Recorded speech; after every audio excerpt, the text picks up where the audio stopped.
mana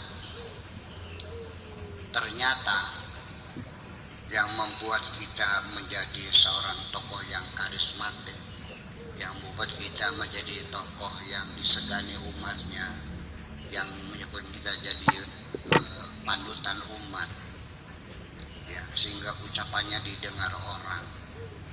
Itu bukan orang yang mengklaim dirinya alim, bukan orang yang mengklaim dirinya pintar, bukan yang mengklaim dirinya saja yang dapat hidayah, malah justru adalah di dalam Al-Quran dikatakan hanya ada 2 persyaratan untuk menjadi tokoh di dunia ini. Satu namanya sabar, yang kedua namanya yakin. Malam ini saya bahas tentang sabar dan yakin saja dulu. Allah berfirman, wa minhum ja'alnahum a'immatan. Di antara mereka ada yang kami jadikan sebagai a'immah, sebagai imam. Imam ini bukan imam sholat. Imam itu ada tokoh yang karismatik, orang tokoh yang berwibawa, orang tokoh yang populer, yang disegani umat, ya, yang dihormati dan sebagainya. Imam. Siapa mereka itu? Lamma sabaru wa bi ayatina yuqinun. Pertama, karena mereka punya sikap sabar. Yang kedua adalah yakin terhadap ayat-ayat Allah.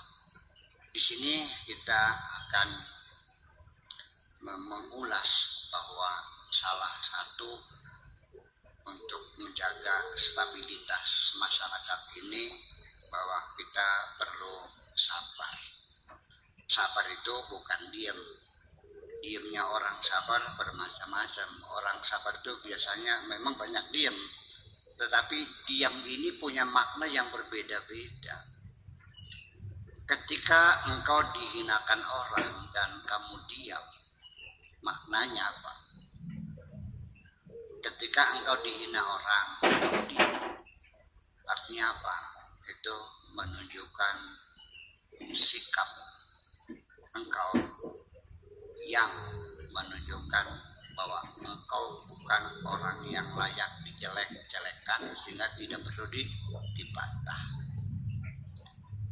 Ketika orang diam, ketika difitnah orang, maknanya lain. Ketika dia diam, disakiti orang, itu maknanya lain.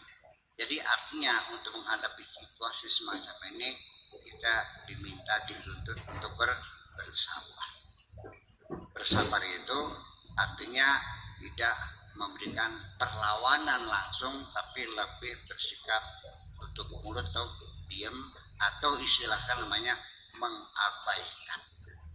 Jadi saya sering mengatakan bahwa ketika saya digigit anjing, maka saya tidak perlu anjing itu saya gigit lagi. Nanti anjingnya dari manusia, saya jadi. Kalau anjing digigit manusia pantas nggak? Pantas nggak? Kalau manusia gigit anjing pantas nggak? Jadi kalau kita hanya anjing yang menggigit saya sedikit lagi, berarti nanti yang mulia anjing, sayanya menjadi lebih rendah dari anjing. Kalau ada anjing menggigit, mah nggak usah digigit lagi lah, dikasih makanan aja juga, dia bukan begitu. Nah, saya kira ini sifat sifat sabar ini memang tidak mudah. Bahkan untuk memahami makna sabar sendiri, ini banyak orang nggak jelas mana sabar.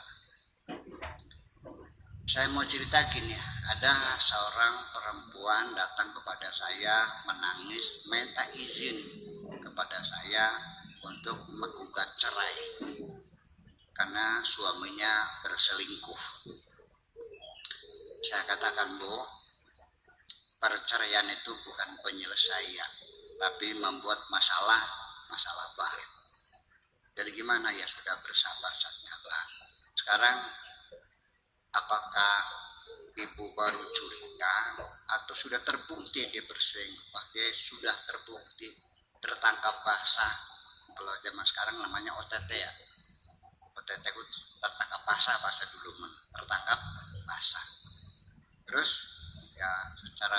dia sudah minta maaf, ya sudah.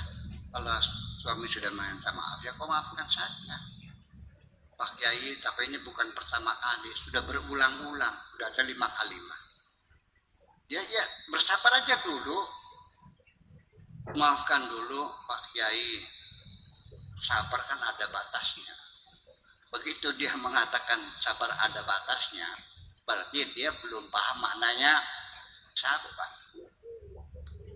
Orang sabar itu adalah orang yang tidak pernah menyerah. Berapa kali dia terjatuh, dia akan bangkit lagi. Jatuh lagi, bangkit lagi. Jatuh lagi, bangkit lagi. Jatuh lagi, dan tidak pernah bosan untuk terus bangkit. Sehingga menjadi kaidah kenapa orang yang sabar itu Allah menjamin akan berhasil.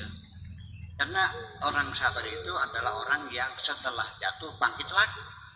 Selagi engkau setiap jatuh bangkit lagi, berarti kamu belum gagal.